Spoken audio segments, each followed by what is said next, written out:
is what we call... Good morning! Good morning! Good morning!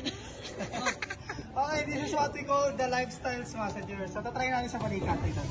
Nilagyan niya ng branding niya yan, Pops. Ito, ilagay. Pwede siya. Pwede siyang gamitin sa stiff neck, balikat. Pas mamanhead nga lay pilay, lamig-lamig, pantanggal. Tingnan yung balikat niya. Nakita niyo? Nakita mo? Pogi! Sige na! Nakasangata ko. Ibig sabihin niya, marami kang lamig-lamig sa katawan. Saan ka ba magkakape? Kalban! Nakalakas yung hatak. Ibig sabihin ano, mahilig. Mahilig. Magpatay na bawis sa katawan. Hindi siya. So, mahilig yata. Ano ba hilig? Pwede rin yun.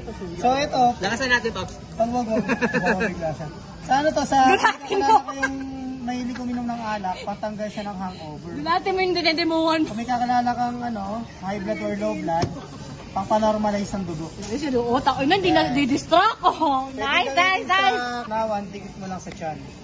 Then, kung may kakilala kami arthritis or rheuma, pang therapy. Ito, pag wala kang time mag-exercise, o wala kang budget mag-gym, gamitin mo lang. Para ka nagbubuhat ng dumbbell, muscle developer. Ayan o. Para ka nag-weights. Ano? Gusto gumagin na yung kamay mo? Pampalaki, pampatigas. Puta pa ba?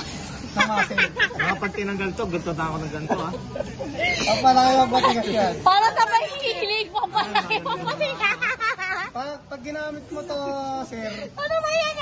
pag ginamit mo yan, sir, lalabasan ka. Pawis. Ano ko sa gumaganon, Pops? Ano siya? Akala ko, automatic. Pero naman balikan mo. Pops ka. Sa 10 po, 20 madali.